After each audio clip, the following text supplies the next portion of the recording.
Friends, இன்றைக்கி கொண்டக்கடலை குழம்பு எப்படி வைக்கிறதுன்னு பார்க்கலாம். நான் அதுக்கு இந்த கப்பில் ஒரு கப்பு கொண்டக்கடலை எடுத்து ஊற வச்சுருக்கேன்.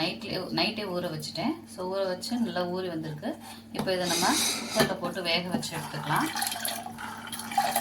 நீங்கள் இதை பாத்திரத்துலேயும் வடச்சட்டிலேயோ இதுலேயோ வச்சு வேக வைக்கலாம். பட் டைம் எடுக்கும்.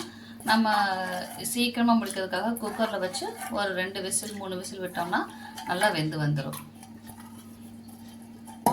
இப்போ நான் இதில் கொஞ்சமாக தான் உப்பு போடுறேன். ஏன்னா நம்ம குழம்பு வைக்கிறப்போ குழம்புல உப்பு போடுவோம் இல்லையா, அப்போ குழம்புல இருக்க உப்பும் இது கலந்து இந்த கடலையில் வந்து உப்பு அதிகமாகிடும். அதனால் லேசாக போட்டோம்னா போதும். இல்லை நீங்கள் போடாமல் விட்டாலும் ஓகே தான். போடாமல் விட்டுட்டு குழம்புல மட்டும் போட்டிங்கனாலும் அப்சர்வ் பண்ணிக்கும். ஸோ அதனால் இதை இப்போ விசில் வைக்கலாம். அடுப்பில் வச்சு விசில் விட்டுடலாம். வந்து அடங்கிடுச்சு. இதை ஓப்பன் பண்ணி பார்த்துக்கலாம். ஒரு 4 விசில் விட்டேன். நல்லா வெந்துருச்சு, உப்போடு வெந்துருச்சு. ஸோ இப்போ இதை தனியாக எடுத்து வச்சுக்கலாம். பற்ற வச்சு வடைச்சட்டி வச்சுக்கலாம். வடைச்சட்டி காயட்டும். காஞ்சிருச்சு. எண்ணெய் ஊற்றிக்கலாம். வச்சு கடுகு உளுந்தம் பருப்பு போட்டுக்கலாம். கடுகு உளுந்தம் பருப்பு போட்டு பொரியட்டும். ஒரு பொரிஞ்சதும் அரைச்சி வச்சுருக்க வெங்காயத்தை சேர்த்துக்கலாம். இப்போ இதை கண்ணாடி பதம் வர வரைக்கும் வதக்கிக்கலாம். வெங்காயம் வந்து கண்ணாடி பதத்துக்கு வந்துருச்சு. இப்போ நம்ம நறுக்கி வச்சுருக்க தக்காளி கருவேப்பிலையை சேர்த்துக்கலாம்.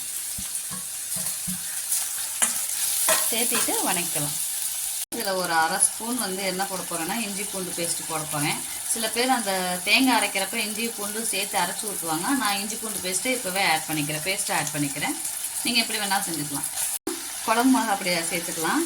நான் வீட்டில் அரைச்சி வச்சுருக்க 2 ஸ்பூன் குழம்பு மிளகா அப்படி போட்டுக்கிறேன்.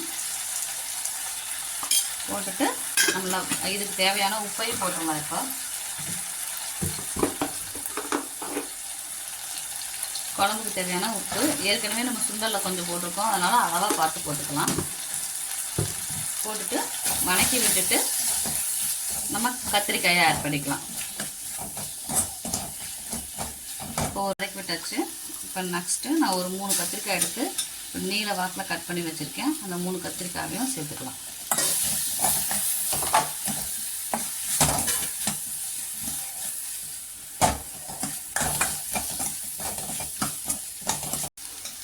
இப்போ வதங்கிறதுக்கப்புறம் நம்ம இந்த கொண்டக்கடலையை சேர்த்துக்கலாம். அவிச்சு வச்சுருக்க கொண்டக்கடலையை சேர்த்து வதக்கி விட்டுட்டு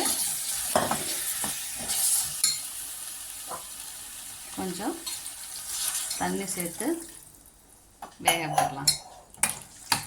அதுக்குள்ளேயும் நம்ம அரைக்கிறதுக்கு என்ன தேவை, இது வந்து கொதிக்கட்டும். கொதிக்கிறவங்களையும் நம்ம அரைக்கிறத அரைச்சி எடுத்துகிட்டு வந்துக்கலாம். நமக்கு அரைக்கிறதுக்கு என்ன எடுத்துருக்கேன்னா ஒரு 2 பீஸ் தேங்காய் எடுத்து பொடி பொடியாக நறுக்கி வச்சுருக்கேன். அடுத்து ஒரு பெரிய வெங்காயம், மீடியம் சைஸ் பெரிய வெங்காயம், ஒரு சின்ன தக்காளி எடுத்து நறுக்கி வச்சுருக்கேன். இதை 3ஐயும் இப்போ அரைச்சிட்டு வந்துடலாம். இப்போ நம்ம அரைச்சிட்டு வரவங்களே இங்கேயும் பார்த்தீங்கன்னா குழம்பு கொதிச்சிருச்சு. ஸோ இப்போ நம்ம அரைச்சிட்டு வந்ததை இதில் சேர்த்துடலாம்.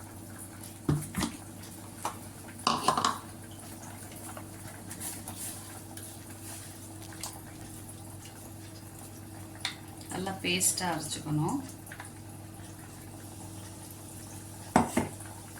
இப்போ தண்ணி கொஞ்சம் சேர்த்து நல்லா கலந்து விட்டுக்கலாம்.